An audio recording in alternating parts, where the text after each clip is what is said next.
Hey Thomas, how are you? Jonathan, doing fantastic, sir. Fantastic. So, what do you got for us today? I'm going to let you be the leadoff hitter.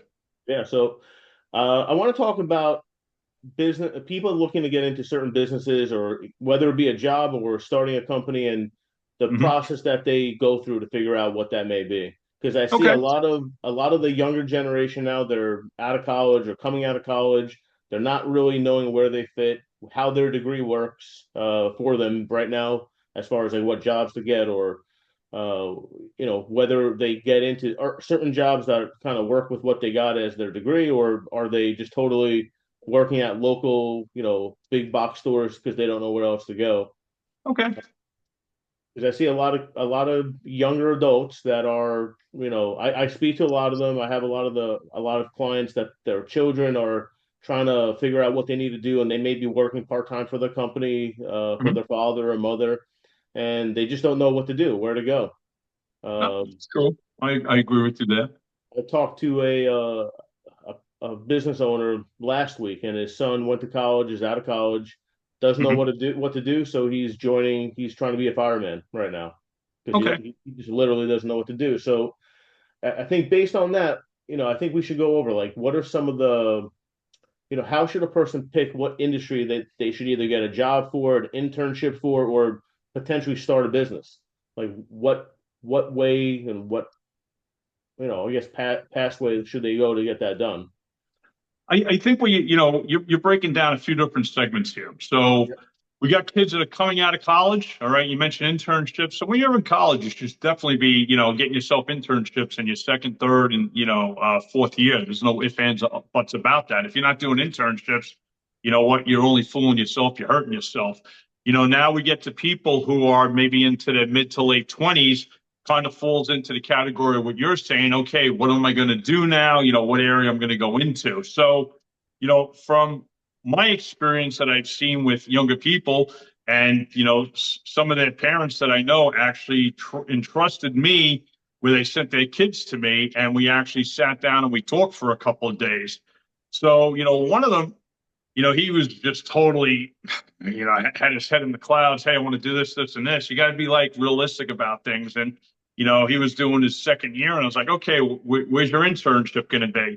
And he's like, well, I don't know. I go, and after chatting with him and evaluating him, and listening to him, because that's the key, you got to listen. I said his best objective is to get an accounting degree. Get an accounting degree, and then also get yourself, move on for your master's for a CPA.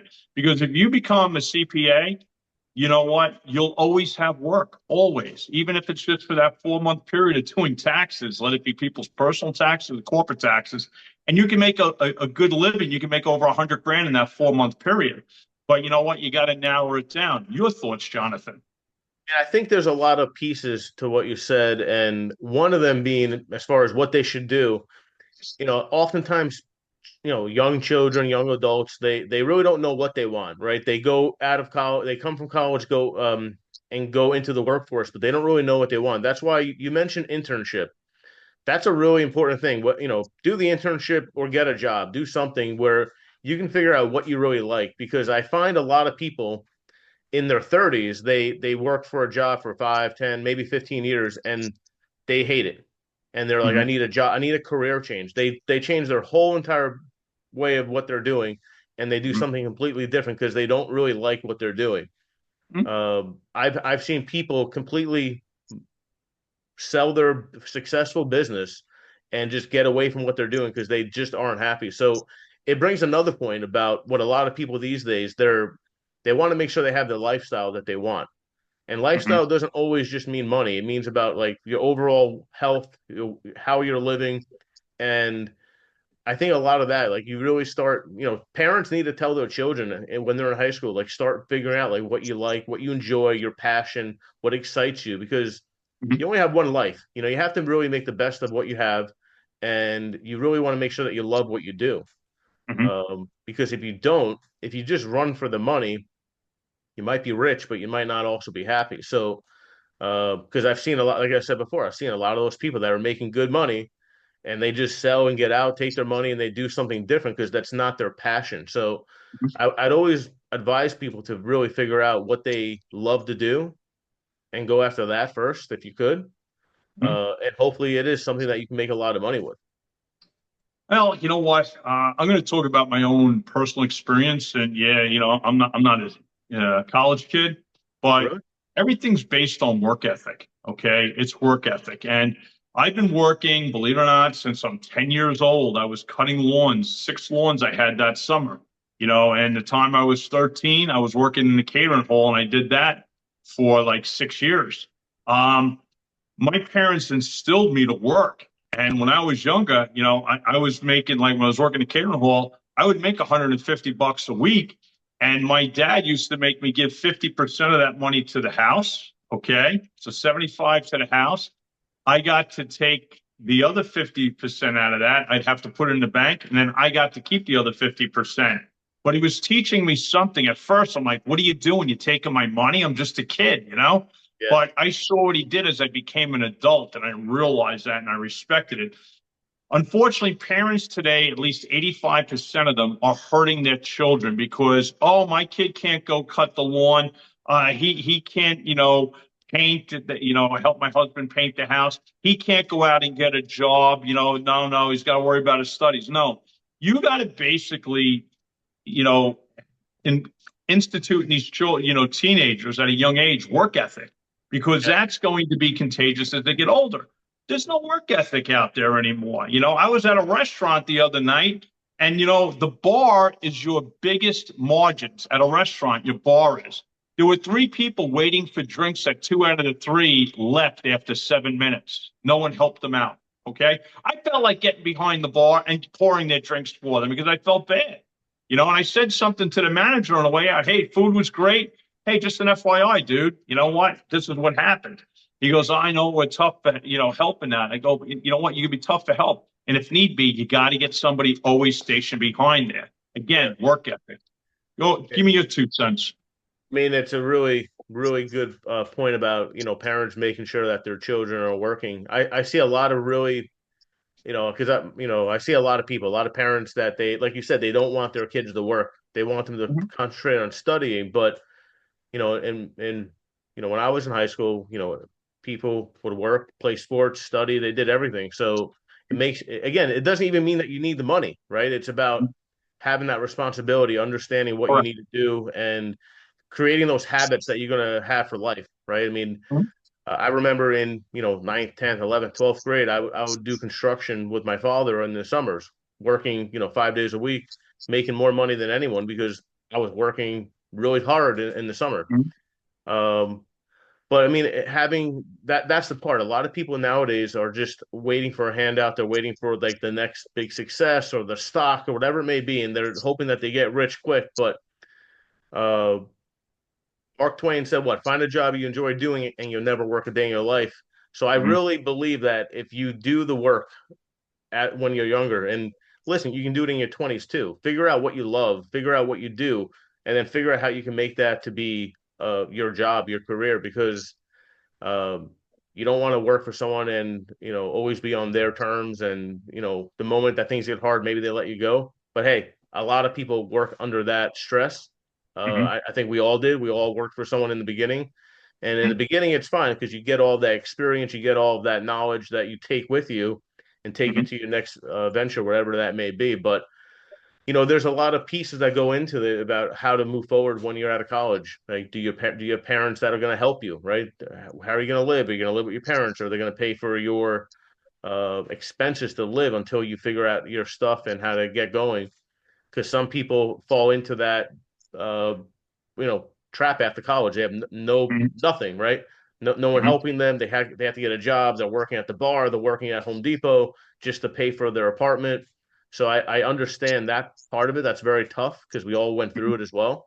But people start off at all different areas, right? Some people have the easy way. They live with their parents. They get a job. They put money in the bank. They save the money. They look to buy a house, when they're in the mid 20s or maybe late 20s, depending on how it is. But you really need to figure out how to do that because right now a lot of children, older children, younger adults are you know disconnected with how work is. mhm, I know from even people that work with me and work for other companies that what they're asking employers to do, it's crazy. It would never happen, 10, 15, 20 years ago. It's So true. It's, you know what, like you're saying, he, younger people today, and when I say younger, even people that are like in their mid 30s to late 30s, they don't understand the responsibilities. My advice is you're in your 20s, you're in your 30s, you got a lot of energy. Go out there, and especially when you come out of college, go work for a major corporation in your field, one of the top three companies in your field. Get a job with them.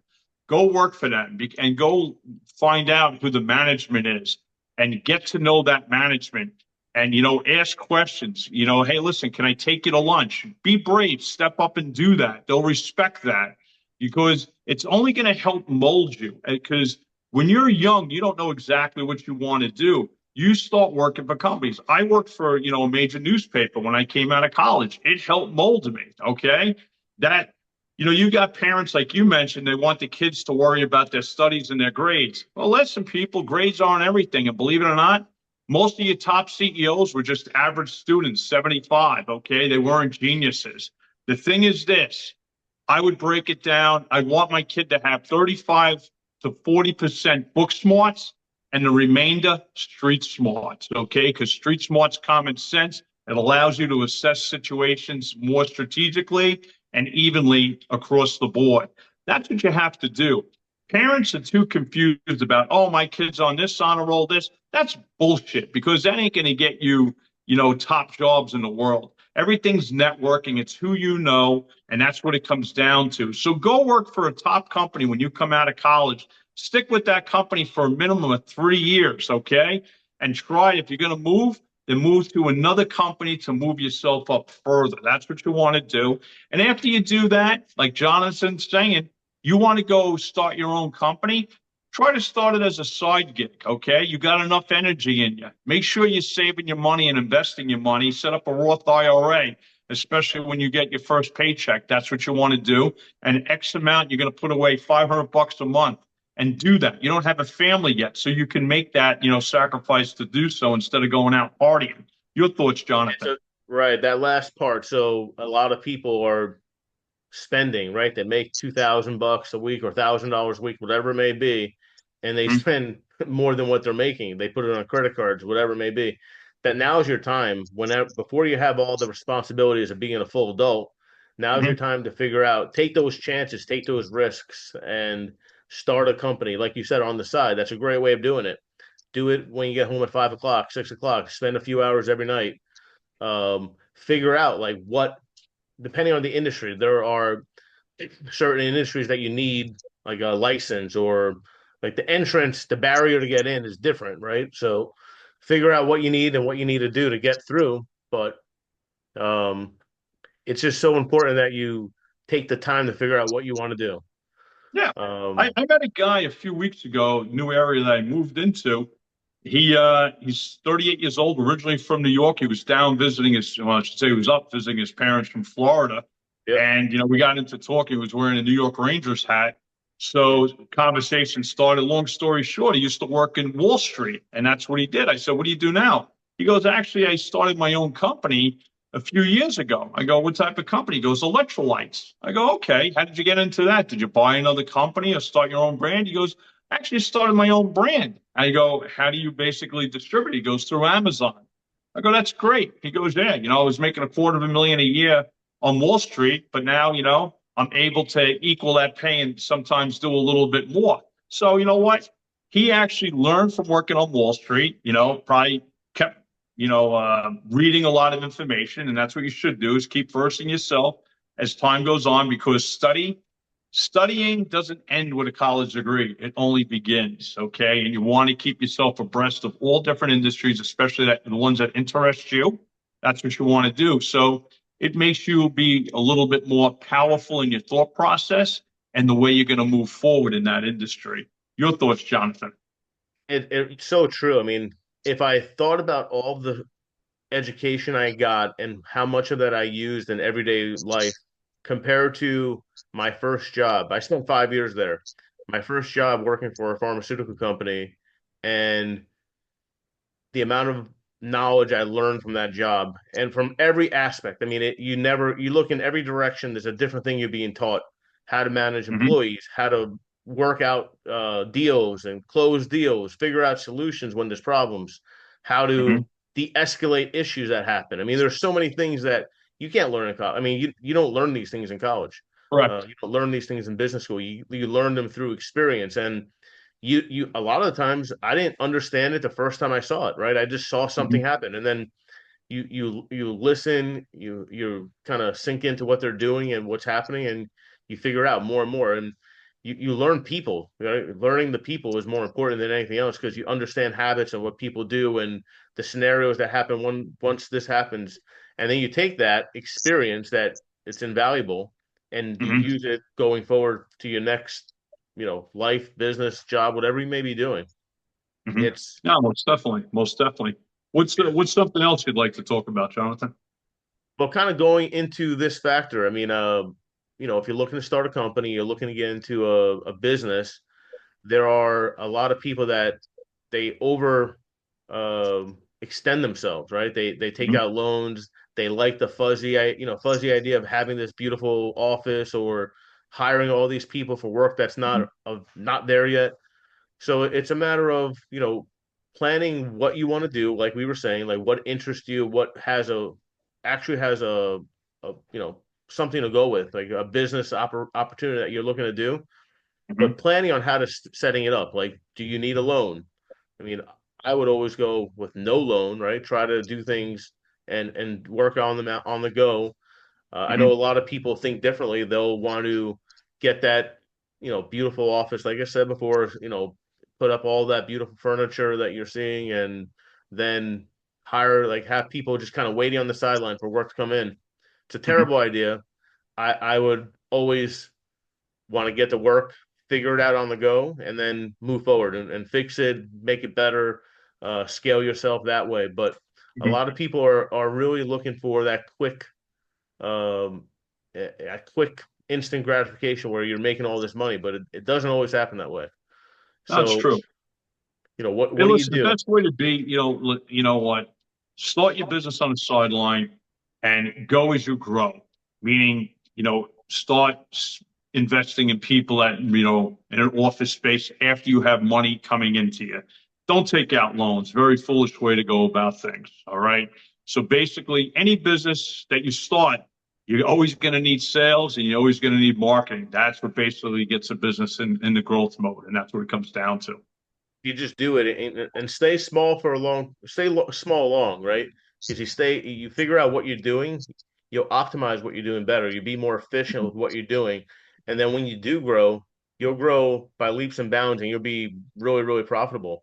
Whereas a lot of people, and even in my own company, there was discussion on how we want to scale and what we want to do, and completely two different ends. One may want to hire everyone and just hire the best person for everything and just keep them around. And Mhm. then I was always more conservative, right? Like, let's build the company, and then slowly as we're building the company, we'll be, putting out a really good service, Mhm. being having the best people with us, and growing at a scale where we're being very profitable. So Mhm. you really got to figure out, again, your lifestyle, what you want to do, what hours you want to work, because it's not always as you may think it's going to be. You're going to start an e-course and finish the course and then start making millions of dollars out of nowhere. It doesn't always happen that way. It takes a lot of Sure. work.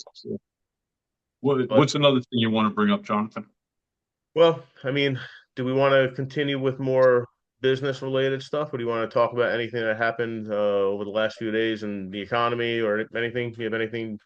You know what? We can leave that for the next podcast, Yeah. on that end. But as far as wrapping this segment up, um, I think people have to plan, and you know what? You got to make sure you have a good work ethic, and that's really the bottom line of things. Be strategic in your thinking. All right. Take every month that you're working as a time where you're growing at the same. You're getting smarter, you're getting more knowledge. All right. Now you're in the real world, and see what you've learned in college, where that can be applied to in the job that you're in, and that's what you want to do. But especially people who are younger. you know what? And if you're in high school, make sure you guys got jobs and you're working out there. Just don't be sitting around on your devices. One thing that you always talk to me about, and it's a amazing thing to make sure that you have. Everyone should have a mentor, someone that they talk to, go over ideas, not Mhm, someone in your business, right? Or it could be someone in the same industry, but outside of your company, outside of your circle. Having that different point of view is really important because you and I, through the years, you've taught me a lot of things that you're looking at from a different point of view that's really important. Uh, mhm, and you just need someone to kind of shake up the bottle and let you know what they see. And then, mhm. so having a mentor is really important. I definitely would, I think we said that months ago, like when you're starting a company, that's something you need to Sure. have. Oh, 100%, So, 100%.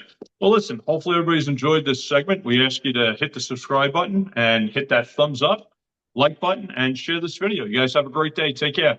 take care.